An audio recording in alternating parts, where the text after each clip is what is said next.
भगवान शंकर का बड़ा दिव्य उत्सव विवाह का हुआ। भोले बाबा कैलाश पर पधारे और कैलाश पर आए तो सती जी ने कहा, हे विश्वनाथ, अब आप कृपा करके ये बतलाइए कि घर में बड़े बूढ़े कौन हैं? भाई मैं किसका आदर करूं, किसके लिए घूंघट करूं, सम्मान करूं? तो घर में कोई बड़ा बूढ़ा है? भोले बाबा बोले, और तो कोई नहीं है, एक हमारी माता जी है, उनका बहुत ध्यान रखना। कौन है आपकी माता जी, कहाँ है, दिखी नहीं अभी तक? तो भोले बाबा ने परिचय दिया है, देवी तन्माता मम भक्तश्च भुक्ति मुक्ति फल प्रदा सुलभा यत प्रसादाधि नवधासा प्रकीर्तिता। देवी मेरी वो माँ है भक्ति महारानी। भक्ति को शंकर जी क्या मान रहे हैं? अपनी माँ। वो मेरी माँ है। तन माता मम भक्तश्च, वो भुक्ति मुक्ति सब प्रकार के फलों को देने वाली है। उस भक्ति को मैं भी नमस्कार करता हूं और आप भी नमस्कार करो। वह भक्ति 9 प्रकार की है। देखो, ज्ञान के द्वारा भी भगवान को पाया जाता है और भक्ति के द्वारा भी भगवान को पाया जाता है। दोनों ही मनुष्य का दुख दूर करने में समान है। बहुत ध्यान से समझना, ये प्रकरण बड़ा अच्छा है आज पंकज जी। ज्ञान और भक्ति दोनों ही दुख दूर करने वाले हैं और दोनों ही भगवत प्राप्ति कराने वाले हैं। फिर भी ज्ञान की अपेक्षा भक्ति को अधिक महत्व दिया गया है। उसका क्या कारण है? ज्ञान जो है वो अखंड है और भक्ति अनंत है। ज्ञान अखंड है और भक्ति अनंत है, तो अखंड से अनंत की महिमा अधिक है। दूसरी बात है कि ज्ञान के द्वारा आप भगवान को प्राप्त कर सकते हैं, पर आप देखेंगे कि भगवान ज्ञान के भूखे नहीं है। भगवान किसके भूखे हैं? भगवान प्रेम के भूखे हैं। भक्ति और प्रेम की बात है। तो भगवान ज्ञान के भूखे नहीं है, भगवान प्रेम के भूखे हैं। इसका मतलब है कि भगवान को ज्ञान उतना अधिक प्रिय नहीं है जितनी भक्ति अथवा प्रेम प्रिय है। ज्ञान होने से व्यक्ति दुख से छूट जाएगा, भय से छूट जाएगा, इन सब से उसकी निवृत्ति हो जाएगी, लेकिन उसको रस की प्राप्ति नहीं होगी। ज्ञान होने से भय मुक्त हो गए, दुख से मुक्त हो गए। दुख से छूट जाना एक बात है और रस मिल जाना अलग बात है। तो ज्ञान प्राप्त होने से व्यक्ति दुख से तो छूट जाएगा, भय से मुक्त हो जाएगा। जितना भय दुख हमें हो रहा है जीवन में, ये सब किसके कारण है? अज्ञान के कारण। ज्ञान होते ही हम सब भय से मुक्त हो जाएंगे, कोई भय नहीं है। तो ज्ञान की भी बहुत श्रेष्ठता है, लेकिन ज्ञान प्राप्त होने के बाद भय तो छूट जाएगा पर आनंद प्राप्त नहीं होगा। आनंद प्राप्त किससे होगा? बोले आनंद प्राप्त भक्ति से होगा। जिसको भक्ति प्राप्त हो जाती है उसके जीवन में आनंद आ जाता है, आनंद की लहर उसके जीवन में प्राप्त हो जाती है। ज्ञान क्या है, इसको थोड़ा सा समझेंगे। ये क्या है? अब किसी को ज्ञान हो गया कि ये रुपया है, तो ये ज्ञान है कि ये रुपया है। किसी को पता नहीं था ये क्या है, अब उसको पता चल गया कि ये रुपया है, तो इसको क्या कहेंगे? उसको रुपए का ज्ञान हो गया। तो उसको वो जान गया, माने अनजानपन उसका मिट गया। लेकिन इसको प्राप्त करने की चाह अभी नहीं है। तो प्राप्त करने की जो चाह हो जाए कि इसको मुझे पाना है, मुझे पैसा इकट्ठा करना है, मुझे पैसा इकट्ठा, तो उस जो पाने की इच्छा है उसको क्या कहेंगे? बोले उसको भक्ति कहेंगे।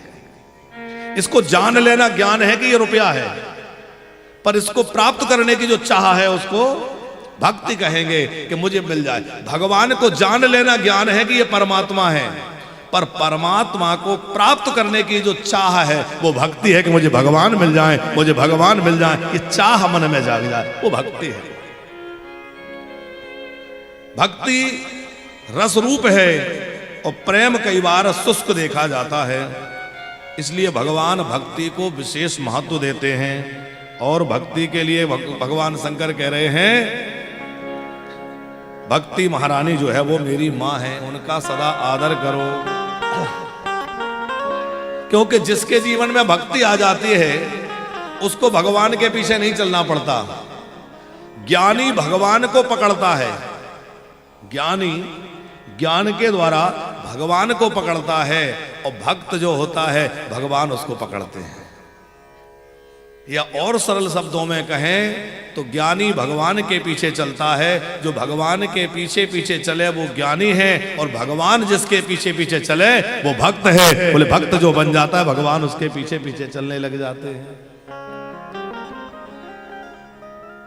तन माता मम भक्तश्च भक्ति मुक्ति फल प्रदा। जो भुक्ति देने वाली है, मुक्ति देने वाली है, ऐसी सुलभा भक्ति। सुलभा क्यों कहा? बोले और चीजें प्राप्त करने में कठिनाई हो सकती है, पर भक्ति प्राप्त करना बड़ा सरल है। खूब भगवान की कथा सुनो, भगवान के चरित्रों का श्रवण करने से सहज भगवत प्रीति प्राप्त हो जाती है। वो वाला सोफा लगा दो। तो भगवत प्रेम जीवन में आ जाए। और भगवत भक्ति कितने प्रकार से है? बोले भक्ति 9 प्रकार से है। जो भक्ति आपको प्रिय लगे उसको पकड़ लो। और हमारी सबरी मैया कह रही हैं, नव माह एक हो जिनके हो ही,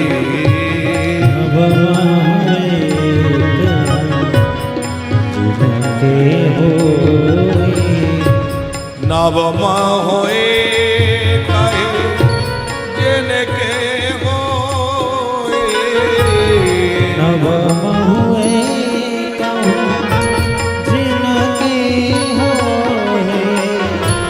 नारी पुरुष चराचर कोई, नारी पुरुष चराचर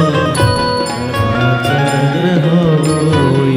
कोई स्त्री हो, पुरुष हो अथवा और कोई हो, माने और कोई से मतलब है पशु हो, पक्षी हो, जीव हो, जंतु हो। केवल स्त्री पुरुष को ही भगवत प्राप्ति का अधिकार है ऐसा नहीं है। अरे हमारे यहां तो एक गजराज को भी भगवान मिले हैं कि नहीं? पशु योनि में भी भगवान को प्राप्त करने वाले हैं। जो बंदर भालू हैं वो भी भगवान का भजन करते हैं, और बंदर भालुओं को भी उस अधम शरीर राम जिन पाए। तो भगवत भक्ति प्राप्त होने से किसी को भालू का शरीर प्राप्त था, किसी को बंदर का शरीर प्राप्त था, लेकिन उन्होंने भी भगवत प्राप्ति करी। किसके कारण? प्रेम के कारण। मानस हो आधम शरीर राम जिन पाए, आधम शरीर राम जिन पाए। कौन ऐसा है जिसको प्रेम प्राप्त होने के बाद भगवान न मिल जाए? इसलिए खूब भगवान से प्रेम किया जाए, भगवान के चरणों में भक्ति हो जाए। पाई न के ही गति पतित पावन राम आज सोनो सठ मना। पाई न के ही गति पतित पावन राम भज सोन सठ मना। गणिका आजा मेले व्याध गीध गजादि खल तारे गणा।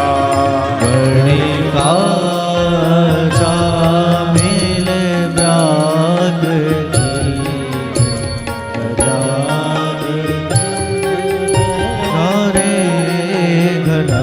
क्या बढ़िया बात गोस्वामी जी कह रहे हैं, मुदगल जी। गोस्वामी जी कह रहे हैं पाई न कही गति पतित पावन। अरे भगवान का नाम का आश्रय लेकर, भगवत भक्ति का आश्रय लेकर किसने अपनी स्वगति नहीं कर ली?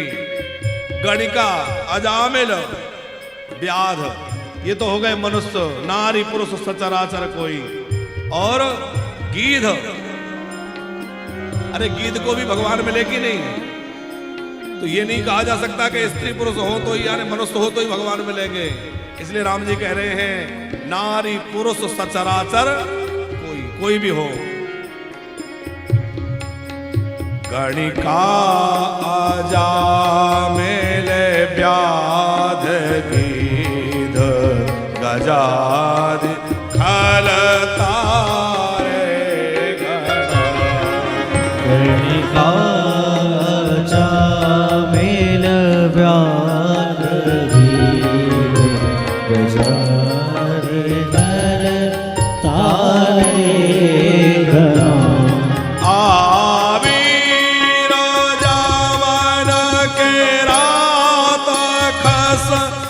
स्वपचा दे आते आगे रो दे। राम जय राम राम जय राम राम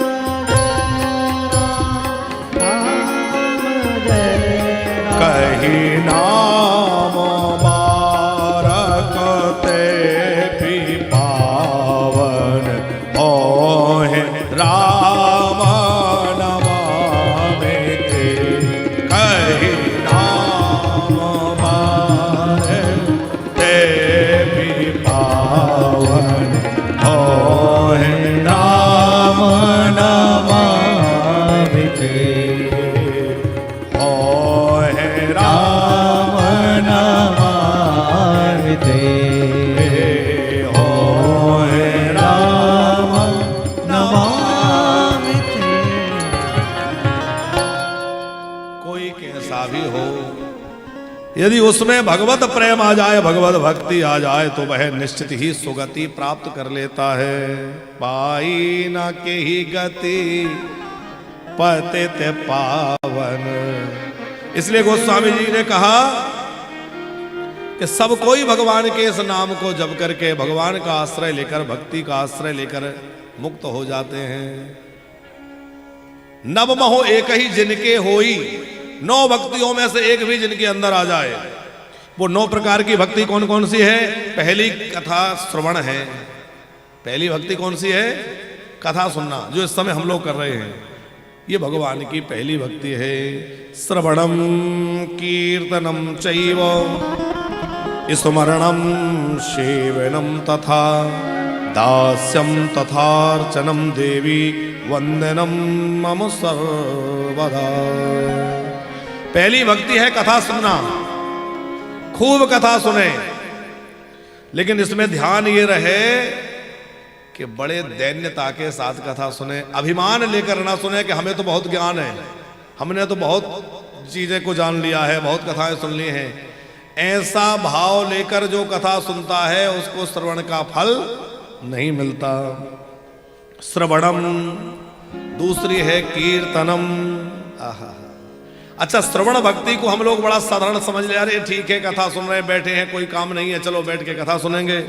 कई लोग सोचते हैं कोई काम नहीं होगा, फ्री होंगे तो कथा सुनेंगे। और देखा भी जाता है कि लोग कथा सुनने ज्यादातर तभी जाते हैं जब कोई काम ना हो। और देख लो यहाँ जो बैठे हैं, यजमान के परिवार को यदि छोड़ दिया जाए तो बाकी लोग जो है वो 60 प्लस ही ज्यादा होंगे, क्योंकि लोगों ने ये सोच लिया कि कथा सुनना बुढ़ापे का काम है। माने जब कोई काम ना रहे तो कथा सुनो। भगवान भी बड़े सोचते होंगे और हंसी आती होगी, वाह रे, किसी के काम के नहीं रहे तो हमारे पास आ गए। जब दुनिया के मतलब के नहीं रहे तो आए हो, चलो ठीक है, देर आए दुरुस्त आए, आ तो गए, तो बुढ़ापे में भी आ जाओ सो ठीक है। पर भैया कथा सुनना तो बचपन से होना चाहिए, बाल्यवस्था से कथा। वो बालक हमारा बढ़िया एक चेला बन गया था, उसको भी इन लोगों ने गायब कर दिया कि कहीं बाबा ना बन जाए। कहाँ गया वो?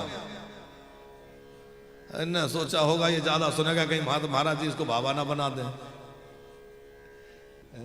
बड़ा प्यारा बालक है, बहुत उसमें विनम्रता और इतना अच्छा स्वभाव है, कहीं भी मिल जाए तो बड़े प्रेम से नमस्कार प्रणाम करता है। क्या नाम, वो नाम ही भूल जाते हैं हम उसका, तनुष। तो भगवत कथा सुनने का समय बुढ़ापा नहीं है, कथा सुनने का समय बाल्यावस्था है, यौवन है। इसमें कथा सुनिए ताकि हमारा जीवन सुव्यवस्थित रहे। ए लाला तुम बैठे रहो, लाला तुम रहते हो तो हमें अच्छा लगता है। ये तो सब पके पकाए हैं, इन्हें क्या सुनाए। बहुत लोगों की तो तैयारी है जाने की, वो कह रहे हो सुना लो, थोड़े दिन फ्री हैं सुन लें, बाकी तो तैयारी उधर। खैर इनको तो सुना ही रहे हैं, पर नए नए बच्चे जब सुनते हैं तो लगता है हमारे भारत का भविष्य गढ़ा जा रहा है और हमारी नई नींव रखी जा रही है।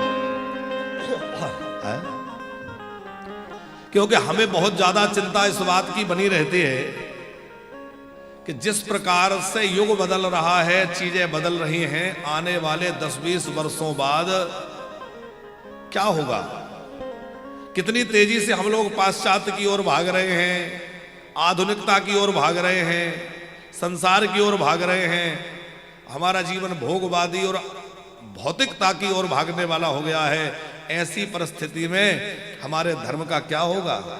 हमारे बच्चों में धर्म की प्रतिष्ठा हो और हमारे बच्चे धर्मवान बन करके और पूरे देश में नहीं पूरी दुनिया में अपने भारत का नाम रोशन करें कि भैया हम भारत की भूमि से आए हैं, और वो अपने धर्म और अपने राष्ट्र का नाम सब जगह प्रचारित करें।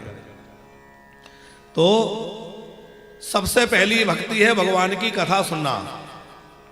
और ये कोई प्राथमिक साधन नहीं है कि पहली भक्ति है तो पहली सीढ़ी है। कई लोग इसको अलग ढंग से सोच लेते हैं कि ये पहली सीढ़ी है, अब तो हम इस सीढ़ी से ऊपर उठ गए। पंकज जी आप विचार करो, हम कितने भी ऊपर उठ जाएं, क्या हम नारद जी से ज्यादा बड़े हो गए? क्या हम सनकादिक से ज्यादा श्रेष्ठ हो गए? क्या हम हनुमान जी से ज्यादा ज्ञानी हो गए? या फिर हम भगवान शंकर से ज्यादा बड़े विद्वान हो गए? भगवान शंकर भी कतहि राम गुण करहीं बखाना। भगवान शंकर कभी राम गुणगान करते हैं और कभी सुनते हैं। भगवान शंकर 3 ही काम करते हैं, कथा कहना, कथा सुनना और स्मरण करना। श्रोतव्यः कीर्तितव्यश्च स्मर्तव्यश्च तावयम्। ये 3 बातें जो कही गई हैं भोले बाबा 3 ही करते हैं। या तो किसी को कथा सुनाते हैं, वर्ण तो विविध पंथ इतिहास, वर्ण तो विविध पंथ इतिहास, वर्ण तो विविध पंथ इतिहास, वर्ण तो विविध पंथ इतिहास, वर्ण तो विविध पंथ इतिहास, वर्ण तो विविध पंथ इतिहास। विश्वनाथ पहुँचे कैलास, विश्वनाथ पहुँचे कैलास। तो भोले बाबा खूब तो कथा सुनाते हैं और दूसरा खूब कथा सुनते हैं। अगस्त जी के यहाँ कथा जाके सुनते हैं, कागभूषुंड जी के यहाँ जाके कथा सुनते हैं। तो श्रवणम कीर्तनम, और तीसरा ध्यान करके और भगवान का स्मरण करते हैं। समाधि में चले जाते हैं। तो समाधि में क्या करते हैं? स्मरण करते हैं। लागी समाधि अखंड अपारा। भोले बाबा समाधि में चले जाते हैं और समाधि में बैठ के भगवान शंकर स्मरण करते हैं। तो ये जो 3 साधन कहे गए हैं शिव महापुराण में भी और श्रीमद् भागवत में भी, श्रवणम कीर्तनम स्मरणम। खूब कथा सुनो, खूब कीर्तन करो और खूब स्मरण करो। तो श्रवण भक्ति साधारण भक्ति नहीं है। महादेव जिसका लोभ नहीं छोड़ पाए। और हनुमान जी तो कथा के इतने प्रेमी हैं। मुदगल जी संजीवनी बूटी लेने हनुमान जी जा रहे थे और सुसैन वैद्य ने कहा था कि सवेरा होने से पहले बूटी आ जाना चाहिए, नहीं तो लक्ष्मण के प्राण खतरे में आ जाएंगे। तो कितना ज्यादा जल्दी में होंगे, जल्दी में थे कि नहीं। लेकिन रास्ते में एक कथा सुनाने वाला मिल गया। कौन मिला? काल नेमी था। तो वो राक्षस पर माया से वो साधु बना हुआ था। तो हनुमान जी को लगा कि कोई कथा सुनाने वाला मिल गया। और कथा सुनाने वाला मिल गया तो बोले सब काम बाद में, पहले कथा सुनेंगे। बैठ गए कि नहीं? तो देवताओं ने कहा कि क्या कर रहे हो, ये कोई महात्मा नहीं है, ये कपटी है। लक्ष्मण जी को जिस दिन मूर्छा लगी, हमने एक संत से एक बड़ा अच्छा प्रसंग सुना, मुदगल जी बोले लक्ष्मण जी को जब शक्ति बाण का प्रहार हुआ, मेघनाथ का शक्ति लगी, तो उस दिन लक्ष्मण जी के साथ में हनुमान जी गए थे। राम जी ने भेजा था कि जाओ लक्ष्मण के साथ रहना। लक्ष्मण जी घायल हो गए, मूर्छित हो गए, हनुमान जी उठा के लाए तो गोद में लेकर राम जी रोने लगे। और रोते रोते राम जी ने पूछा कि ये बताओ हनुमान कि तुम कहां चले गए थे जो लक्ष्मण को शक्ति लग गई? तुम कहां थे? तुम्हें भेजा था कि नहीं रक्षा के लिए, सहायता के लिए? हनुमान जी बोले सरकार क्या बताऊं, मेरी एक कमजोरी सामने आ गई थी। क्या? बोले उस समय युद्ध मैदान में युद्ध देखने के लिए नारद जी पधार गए।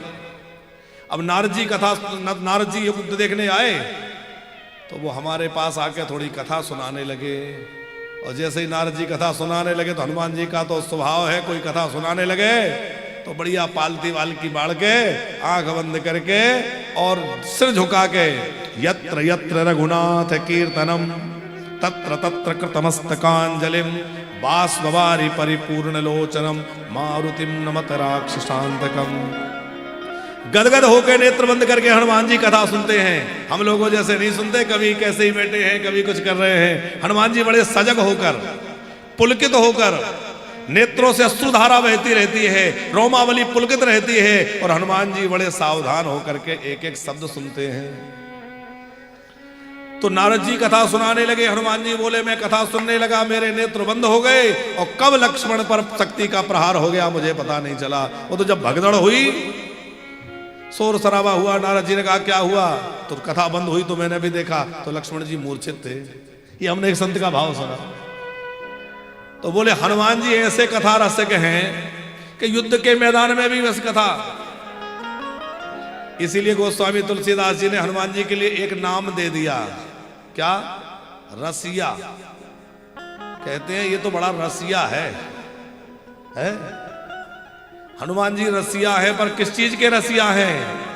रामचरित सुन बेको रसिया, रामचरित सुने बेको रसिया, रामचरित सुन बेको रसिया, रामचरित सुने बेको रसिया, रामचरित सुनो बेको रसिया, रामचरित सुन बेको रसिया, राम लखन सीता मन बसिया, राम लखन सीता मन बसिया। अच्छा, उस रसिया बनने से क्या हुआ? बोले संसार के रस के रसिया बनोगे तो काम मन में बसेगा और कथा के रसिया बनोगे तो राम मन में बसेंगे। राम लखन सीता मन। संसार के विषयों के रसिया बनोगे तो काम अंदर बसा रहेगा और भगवान की कथा के रसिया बनोगे तो राम अंदर बसे रहेंगे। जैसे हनुमान जी के हृदय में सीता राम जी विराजमान है। तो पहली भक्ति है कथा सुनना। खूब कथा सुना करें, खूब ज्यादा से ज्यादा सुने। पर एक और ध्यान देने की बात है, हम सावधान करने के लिए कहें कि कथा भी जेते तैसे से ना सुने। हम ये नहीं कहते कि हमारी सुनो भैया, हम तो खुद ही बहुत कमजोर हैं, हम क्या कहें। हमारे परम श्रद्धेय पूज्यपाद श्री मलुक पीठ वाले गुरुजी जैसे महापुरुषों की कथा सुनो। पूज्य श्री रमण रेती वाले महाराज श्री जी, परम श्रद्धेय पूज्य श्री प्रेमानंद जी महाराज जी, हमारे भागवत जगत के सूर्य जिन्हें कहा जाता है, ऐसे परम श्रद्धेय भागवत भास्कर श्री कृष्णचंद्र ठाकुर जी महाराज जी को सुनो। अच्छे विद्वानों को सुनो। हम लोगों का सुनने का लेवल इतना ज्यादा कमजोर पड़ गया कि हमें चुटकुले, सास बहू की बातें, घर गृहस्थी की चर्चा, वही ज्यादा कथा। हम समझते यही कथा है, वो कथा नहीं है भैया। संसार की बातें तो हमसे ज्यादा अच्छी आप लोग जानते हैं। यहां तो केवल भगवत प्रेम की चर्चा हो तो कथा तो सुने, पर कथा में क्या सुना जा रहा है इस पर भी ध्यान दिया जाए। पंकज जी गलत तो नहीं कह रहे हो? योग प्रमाणिक वक्ताओं को ही ज्यादा सुने, नहीं तो आपकी साधना विचलित हो सकती है, आपकी साधना में कोई दुराग्रह दुर्भावना आ सकती है, बिगड़ सकती है। लोग कहते भी हैं महाराज जी कोई कह रहा है ये करो, कोई कह रहा है वो करो, कोई कह रहा है, अरे आप हर कोई को क्यों? आप तो दिव्य महापुरुषों को सुनिए जिनकी वाणी से साक्षात शास्त्र ही प्रकट होते हैं। हम तो आप सबको एक बात कहेंगे कि आपको एकत्व ला करके और भक्ति में परिनिष्ठित हो जाना है और एक रूप होकर के भगवान में लग जाना है, तो केवल और केवल परम श्रद्धेय पूज्य श्री मलूक पीठ वाले गुरु जी को सुनना शुरू कर दीजिए और दिन रात सुनिए। आप जा पाए तो अच्छा है, नहीं तो मोबाइल में टीवी में जहां मिले सुनिए। और उनके सत्संग से आप ऐसा नहीं है कि हम ये कह रहे हो कि अकेले वही, नहीं तो बाकी फिर उपेक्षा हो जाएगी। बड़े बड़े महापुरुष हैं, पर महाराज जी की वाणी शास्त्र प्रमाण के साथ है कि एक एक शब्द शास्त्र प्रमाण है। दूसरा भक्ति का प्रकार कौन सा है? कीर्तन। खूब अधिक कीर्तन करें। कीर्तन का मतलब ये नहीं है कि झांझ मंजीरा लेके हम ढोलक लेके गाएं वही कीर्तन है, वो भी कीर्तन है, पर वो संकीर्तन है। कीर्तन क्या है? हम अभी जो कथा बोल रहे हैं तो आप तो श्रवण कर रहे हैं, हम क्या कर रहे हैं? हम कीर्तन कर रहे हैं। भगवान के नाम को गाना, उनकी लीला को गाना, उनके गुणों को गाना, ये गायन जो है यही कीर्तन है। भगवान के विषय में चर्चा करना। चार लोग मिल गए तो वो पूछे और कैसे हो, घर में क्या चल रहा है? बोले घर में तो सब ठीक ही चल रहा है, सुनो हम वहां गए थे ये कथा सुन के आए। तो अब थोड़ी देर आप कथा सुनाएंगे, वो सुनते रहेंगे, फिर वो विषय बदलेंगे। अच्छा वो आप वहां गए थे उसका क्या हुआ? बोले हाँ वो ठीक है सब चल रहा है, सुनो एक बार हमने ये कथा सुनी। आप बार बार उसको वहीं ले आओ। हमारे पंकज जी जैसे, पंकज जी हमारी गाड़ी में बैठ के जाते हैं तो हम रास्ते में चर्चा करते हैं, भाई आश्रम का काम कहाँ तक पहुंचा, उसका कहाँ, और ये घुमा फिरा के बोले महाराज जी अभी महाराज जी की एक कथा सुनी मैंने, वो सुनो। वो एक बार गणोर जी का ऐसा हुआ। फिर थोड़ी देर बाद इनकी कथा सुनने के बाद हम किसी क्यों भाई उसका क्या हुआ, तो थोड़ी बात होगी, फिर ये बोल देंगे महाराज जी वो एक और कथा मुझे याद आ रही है वहां की ऐसी।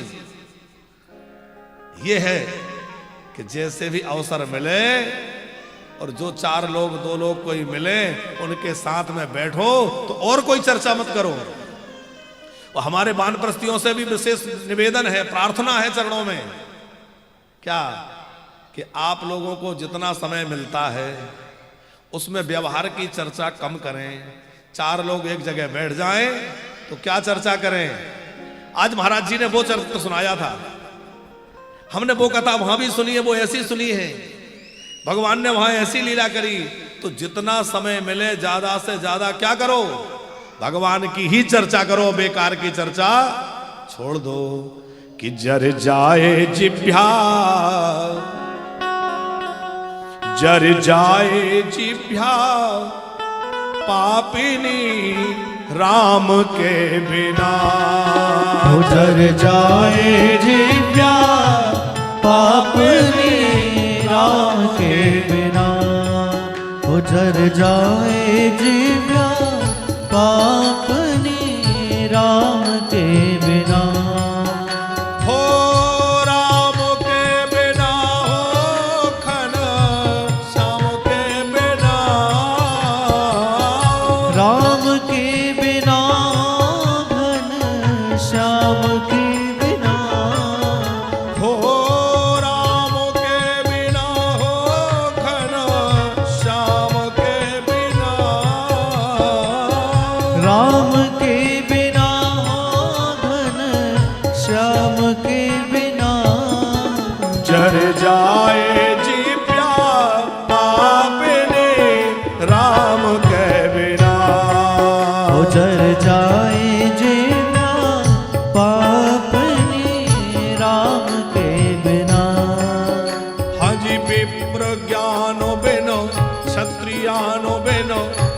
संतानो बिना विप्र ज्ञान बिन सत्यान बिन घर संतान बिना। देह प्राणो बिनो हाथ दानो बिन भोजन भोजन मान बिना, देह प्राण बिन भोजन मान बिना, व्यर्थ भ्रमण भाषण सब चिंतन, भाषण सब चिंतन, एक हरि नाम बिना, जर जाए जिव्या पापनी राम के बिना, ओ जर जाए जिव्या पापनी राम के बिना, जल जाए जीव्या पापिनी राम के बिना, ओ जर जाए जिव्या पापनी राम के बिना। हमारी वो जिह्वा जल जाए जो व्यर्थ की चर्चा करे। हमारी जिह्वा की सार्थक तभी है जब भैया जहां समय मिले क्या करें, इस वाणी से केवल भगवत चर्चा करें। जब भी समय मिले भगवान की चर्चा करते रहो, वो है श्रवण, वो है कीर्तन भक्ति। पंकज जी, जिसने सुना अच्छे से होगा, माने श्रवण भक्ति बढ़िया करी होगी, तो कीर्तन भक्ति अपने आप हो जाएगी, क्योंकि जो अंदर भरा है वो जरूर निकलेगा, किसी ना किसी रूप में निकलेगा, और निकलेगा तो कीर्तन होगा ही। तो जिसने खूब सुना है वो जरूर कहेगा। पर श्रवण और कीर्तन में भी एक बात ध्यान देने जैसी है। एक बार राजा विक्रमादित्य के पास में एक मूर्तिकार आया। अब आज शंकर जी का विवाह तो कराना ही है, पर बातें याद आ जाती हैं तो बाबूजी मूर्तिकार आया और वो 3 मूर्तियां लेके आया। एक मूर्ति 100 रुपए की है, एक 500 रुपए की है, और एक 10,000 की है, या उस समय जो रहा होगा, हम अपने हिसाब से, वो पैसा तो हमें याद नहीं है क्या बोला उसने, पर 3, एक का दाम बिल्कुल कम, एक का थोड़ा ज्यादा और एक का बहुत ज्यादा।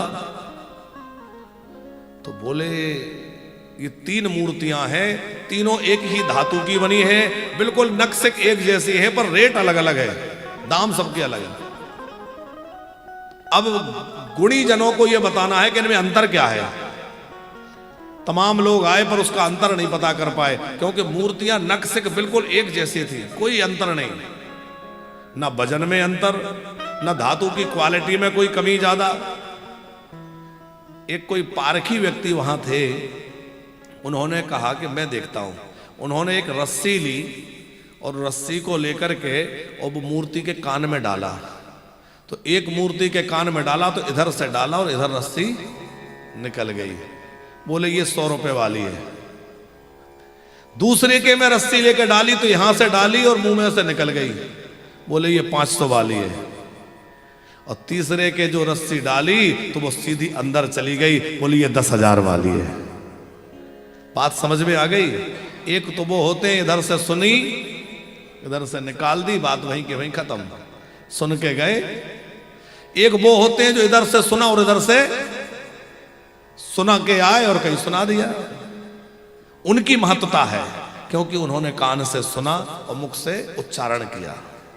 लेकिन और ज्यादा महिमा किसकी है? बोले यहां से सुना और जिसने हृदय में धारण कर लिया, और हृदय में धारण कर लिया तो जब भी निकलेगा तो वही तत्व निकलेगा, क्योंकि वो हृदय में बसा हुआ है। इसलिए सुने हुए को अंदर धारण करे।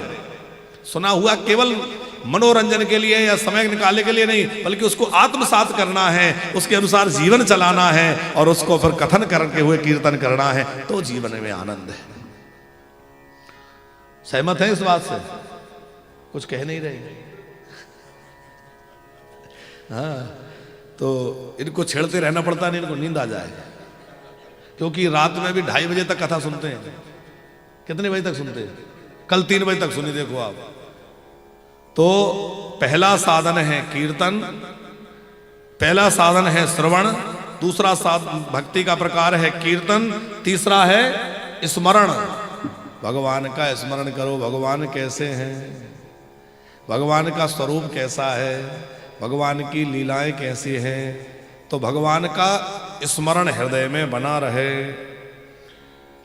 चौथी भक्ति है सेवन, भगवान की सेवा करो, भगवान के लिए जल रखना, ठंडी आ गई तो गर्म कपड़े पहनाना, भगवान के लिए कंबल का प्रबंध करना, अब गर्मी आ गई तो पतले पतले कपड़े पहनाना, फिर भगवान को ठंडा जल रखना। देखो जो भक्त लोग हैं वो क्या करते हैं, ठंडियों में भगवान को थोड़ा गर्म जल से स्नान कराएंगे, थोड़ा ऊनी कपड़े बढ़िया कपड़े पहनाएंगे, कंबल अम्बल उड़ाएंगे, और गर्मी आ जाए तो मिट्टी के बर्तन में ठंडा पानी रखेंगे, जलझारी रखेंगे तो ठंडा शीतल जल हो, ठाकुर जी के लिए गर्मी ना लगे, पंखे की हवा की व्यवस्था हो। हम लोग तो एयर कंडीशन में सो रहे हैं, भगवान गर्मी में मरे जा रहे हैं, फिर कैसा भाव। तो सेवन भक्ति जो है, सेवा भक्ति जो है, उसमें खूब भाव होना चाहिए। कितनी हो गई? पहली भक्ति कथा सुनना, दूसरी भक्ति कीर्तन करना, तीसरी भक्ति है भगवान का स्मरण करना, चौथी भक्ति है भगवान की सेवा करना, पांचवी भक्ति है भगवान को अपना स्वामी समझना और अपने आप को उनका दास समझना। मैं तो भगवान का दास हूं। अच्छा, भगवान का दास हूं तो दास का काम क्या है? अपनी हर चेष्टा से अपने स्वामी को प्रसन्न रखना। मैं ऐसा कोई काम ना करूं जिससे मेरे स्वामी को कष्ट हो, मैं ऐसी कोई क्रिया ना करूं जिससे मेरे स्वामी परेशान हो। तो अपने स्वामी को, माने अपने प्रभु को, स्वामी को प्रसन्न करने के लिए दास बनकर के खूब उनकी सेवा करें, वो दास भक्ति है। दास भक्ति जो है हमारे रैदास जी महाराज बड़ी सुंदर दास भक्ति करते हैं। वो कहते हैं, प्रभु तुम चंदन हम पानी, हरे प्रभु जी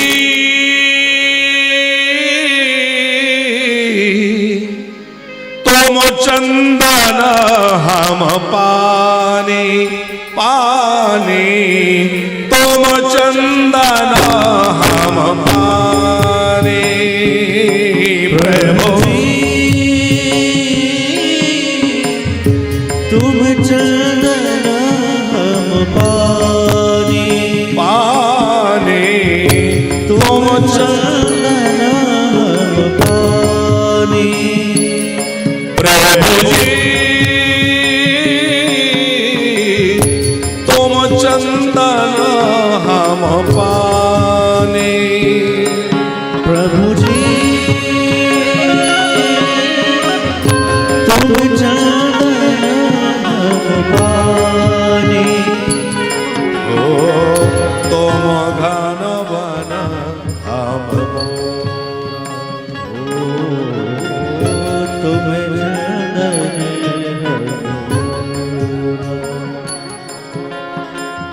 जैसे चितवत चंद चकोरा, जैसे चितवन चंद्र चकोरा, ओ प्रभु जी तुम चंदन हम पानी, पानी तुम चंदन हम पानी, तुम स्वामी हम दासा, तुम स्वामी हम दासा, ऐसे भक्ति करे रैदासा, ऐसी भक्ति करे रे दासा, प्रभु जी तुम चंदन हम पानी, तुम चंदन हम पानी, ओ तुम चंदन हम पानी, तुम चंदन, तुम चंदन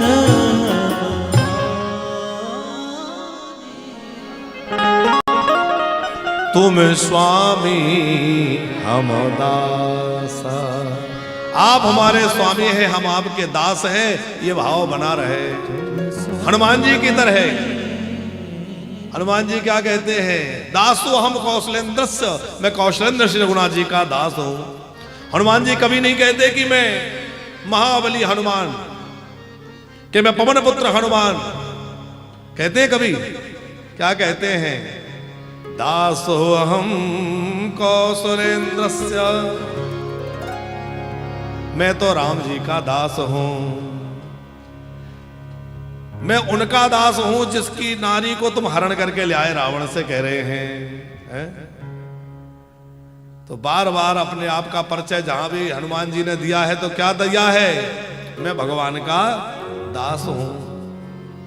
तो हम अपने आप को भगवान का दास मान ले। हम लोगों ने तो क्या कर रखा है मुदगल जी, हम स्वामी बने हैं, भगवान को दास बना लिया। आप कहेंगे कैसे? हे भगवान हमारा ये काम कर दो, हे भगवान हमारा ये काम कर दो, हे भगवान हमारा ये काम कर दो। तो अब हम काम करा रहे हैं, तो बताओ स्वामी कौन है और दास कौन है? समझ में आ रही हमारी बात? हम दिन में 50 बार हे भगवान अब तो ये करा दो, हे भगवान अब तो ये कर दो, हे भगवान अब तो ये कर दो, हे ठाकुर जी, हे गिरिराज जी हमारा ये काम कर दो। तो गिरिराज जी काम कर रहे हैं तो वो दास हो गए। तो भैया भगवान को काम करने की आज्ञा मत दीजिए, बल्कि भगवान से क्या कहिए?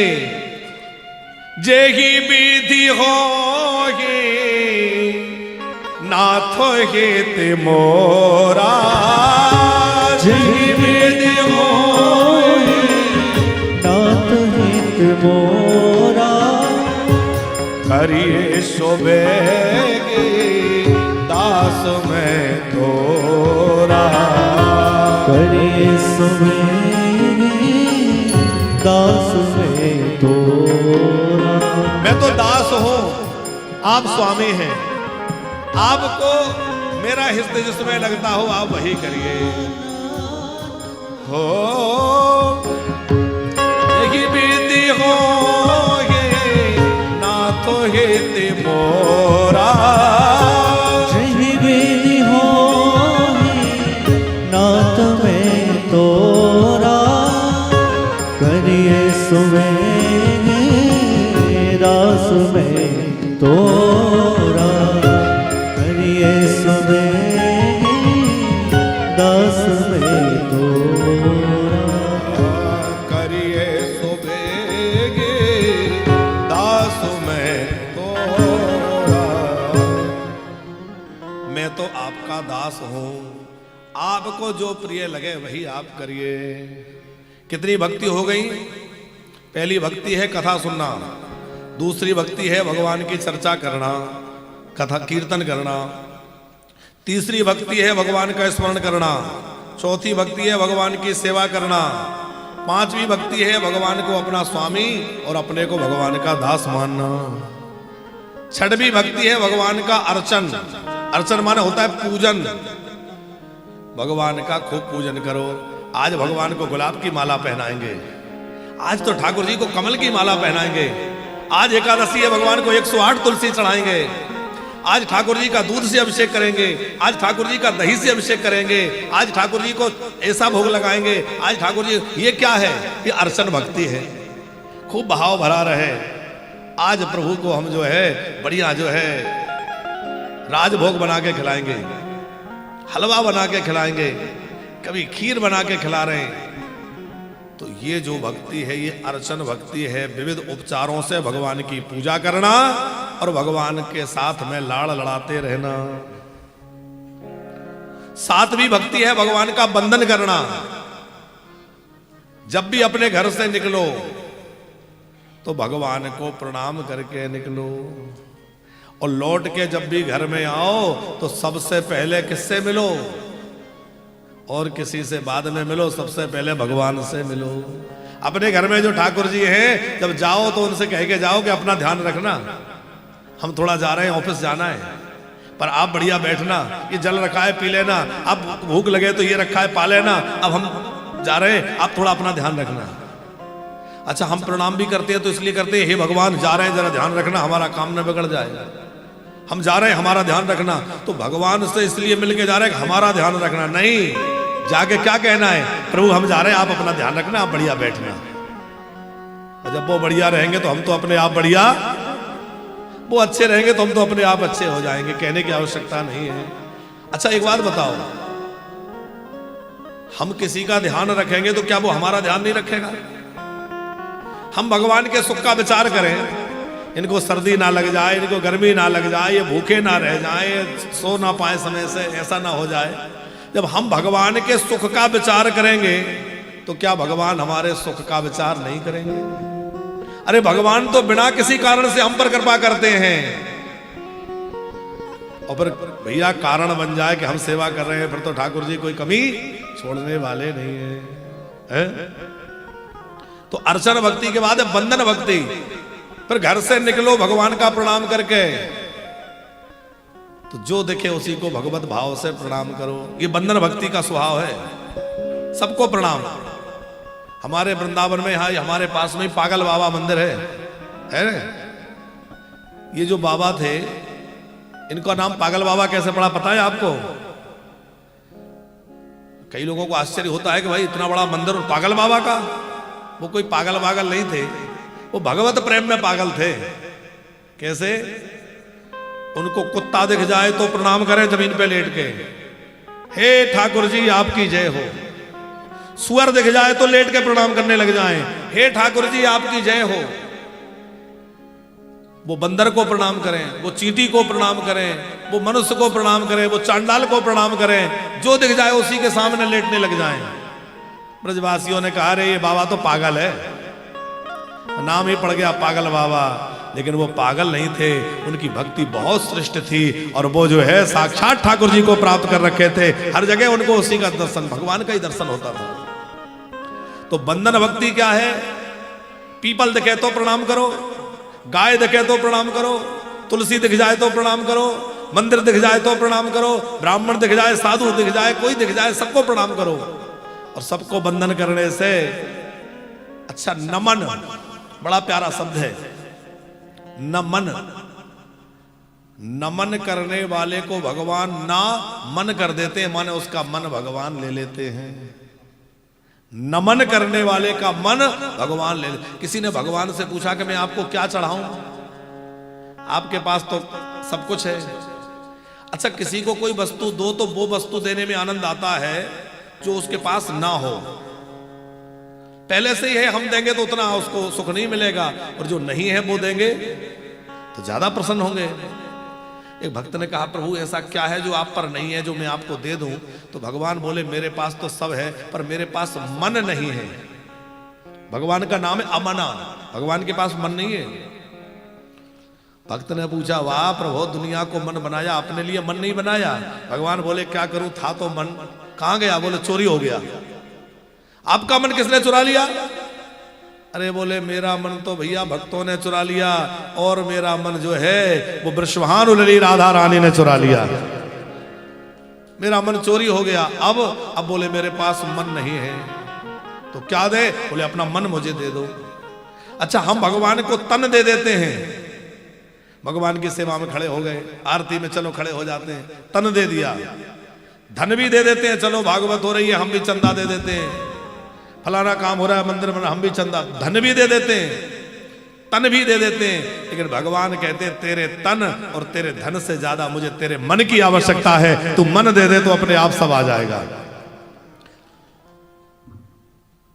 कर से कर्म कराओ बेधिना,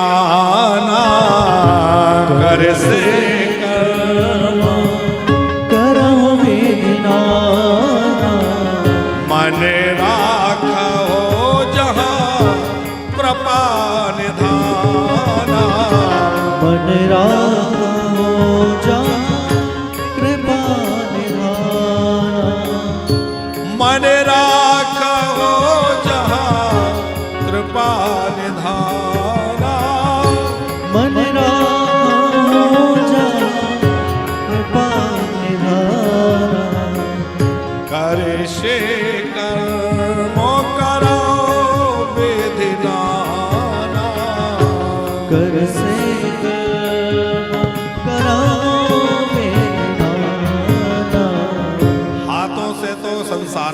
काम करते रहो।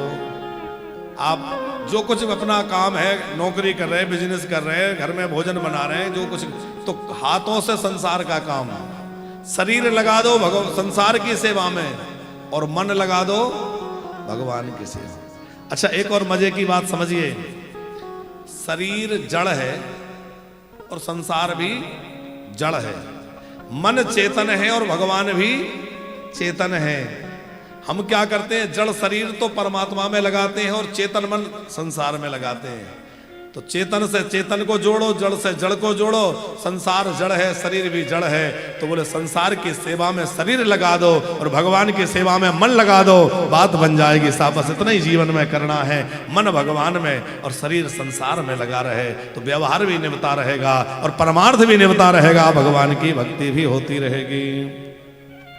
दास्यम तथार्चनम देवे वंदनम मम सर्वदा। सातवीं भक्ति कौन सी है? भगवान को वंदन करना, नमन करना, वंदन करना। भगवान को दो चीजें बड़ी प्रिय हैं पंकज जी, एक नमन और एक सुमन। सुमन माने पुष्प, नमन माने बंधन। लेकिन दोनों के दूसरे अर्थ निकालो तो सुमन माने सुंदर मन और नमन माने बिना मन। मन भगवान को दे दो, सुंदर मन बनाओ और सुंदर मन बना करके, निर्मल मन बना के भगवान को दे दो। आठवीं भक्ति है सख्य, भगवान को अपना मित्र बना लेना। वो मेरे सखा है। सखा शब्द का अर्थ क्या है? सै खादती सै खेलती सा सखा, जो साथ में खाए, साथ में खेले। अब ऐसे झूठ मूठ का सखा बनाने से काम नहीं चलेगा। कह तो दिया भगवान हमारे मित्र हैं, हम भोजन करने बैठे, भगवान की याद ही नहीं है।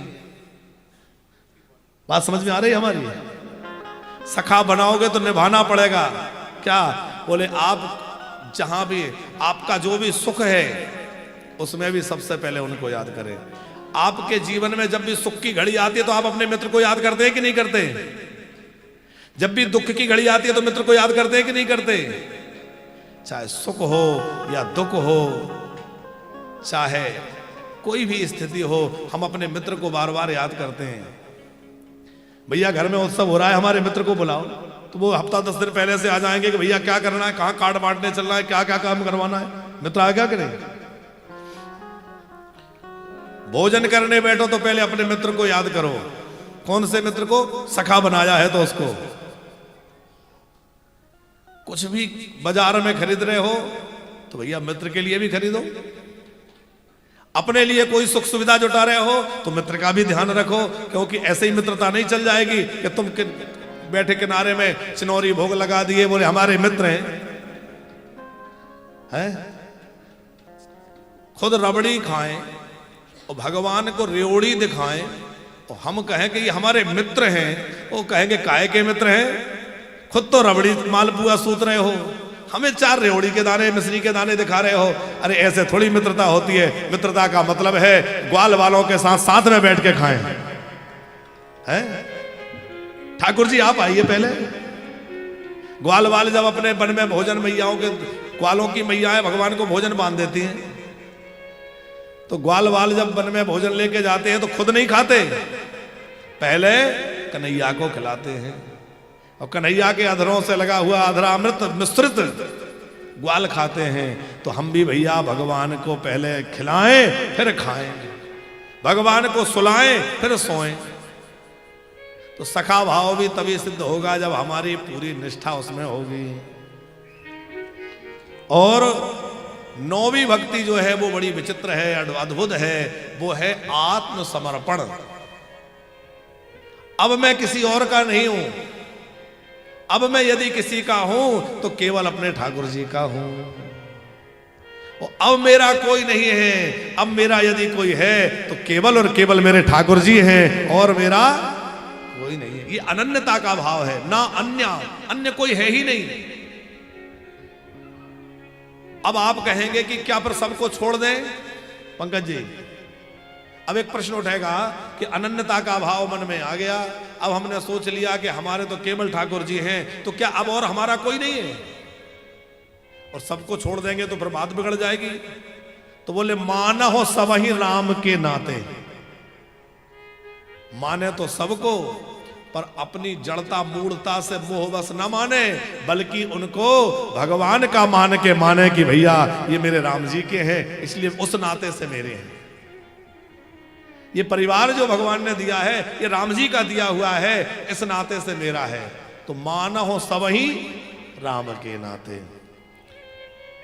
मेरा श्री वैष्णव परिवार,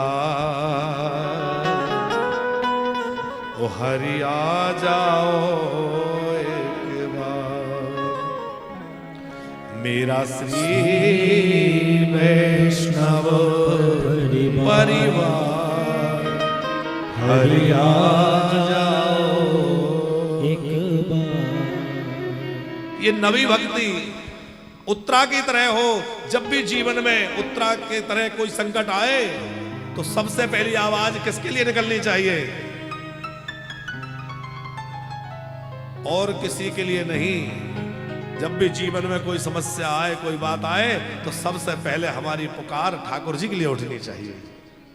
और जब भी जीवन में कोई अनुकूलता आए, अच्छा समय आए, तो सबसे पहला स्मरण भगवान का होना चाहिए। धीरे धीरे ये अभ्यास किया जाए तो ये नवी भक्ति अनन्यता के भाव वाली जो है ना, अन्य अनन्य, अनन्यता के साथ भगवान में हमारा मन लग जाए और वही हमारे हो जाए। देखो एक भाव है हम भगवान के हैं, भगवान हमारे हैं। इससे थोड़े आगे का भाव है हम भगवान के ही हैं और भगवान ही हमारे हैं। अब ही जुड़ गया इसमें। हम किसके हैं? बोले हम भगवान के ही हैं और भगवान ही हमारे हैं। अच्छा इसी में ही थोड़ा गड़बड़ इधर उधर हो जाए। बोले भगवान हमारे ही हैं और हम ही भगवान के हैं, तो ये अहंकार सूचक हो गया। केवल हम ही भगवान के हैं और भगवान हमारे ही हैं। नहीं, हम भगवान के ही हैं और भगवान ही हमारे हैं। वो एक भजन गाते हैं ना, तुम हमारे थे प्रभु जी, तुम हमारे हो, तुम हमारे ही रहोगे ओ मेरे। हम तुम्हारे थे प्रभु जी, हम तुम्हारे हैं, हम तुम्हारे रहेंगे ओ मेरे। ये अनन्यता का भाव है। अनन्या चिंतयन्तो माम ये जनः पर्युपास्यते, तेषाभियुक्ताभियुक्तानां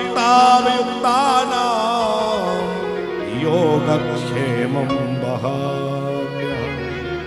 भगवान कहते हैं जो अनन्यता से मेरे शरण ग्रहण कर लेता है उसके योग और क्षेम का वहन मैं खुद करता हूं। योग क्या है? जो प्राप्त है उसकी रक्षा, और जो प्राप्त करना है उसकी व्यवस्था कौन करेगा? बोले फिर भगवान ही करेंगे। जब हम भगवान के बन गए तो जो हमें मिलना है वो भगवान मिलाएंगे, और जो है उसकी रक्षा योगक्षेमं वहाम्यहम्। तो ये 9 प्रकार की भक्तियां भगवान शंकर वर्णन कर रहे हैं। त्रैलोक्ये भक्ति सदृशः पंथा नास्ति सुखावह, चतुर्युगेषु देवेशि कलौ तु विशेषता। क्या बढ़िया बात कह रहे हैं शंकर जी। तीनों लोकों में, चारों युगों में भक्ति के जैसा सरल मार्ग नहीं है। नास्ति पंथा नास्ति सुखावह, ऐसा सुखमय और दूसरा रास्ता नहीं है। चारों युगों में भक्ति की महिमा है, लेकिन कलौतु विशेषता, कलयुग में इसकी विशेषता है। क्यों? बोले कलयुग में योग यज्ञ आदि बड़े मुश्किल हैं। काले जोग यज्ञ न जोग न ज्ञान, कलियुग ना योग जोग यज्ञ न जोग न ज्ञान, योग यज्ञ एक आधार राम गुण गाना,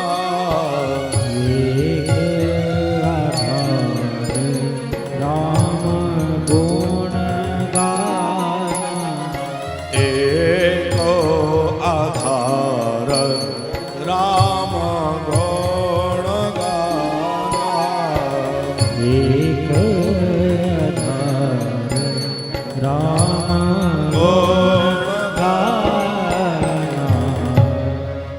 विज्ञानम न भवेत्येव सती भक्ति विरोधिना।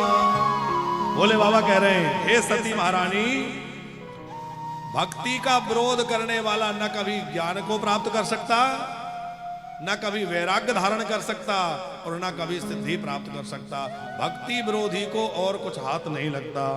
भक्त्याधीना सदा हम वै तत्प्रभावात् गृहेष्वपि नीचानां जातिहीनानां यामि देवी न संशया। जो भक्ति प्राप्त कर लेता है, भोले बाबा कहते हैं, वो चाहे जाति से हीन हो, चाहे वो कर्मों से ही क्यों ना हीन हो, जातिहीन हो, कर्महीन हो, नीच हो, उसके घर भी मैं बिना किसी संकोच के चला जाता हूं और बड़े प्रसन्न होकर उसके हृदय में वास करता हूं।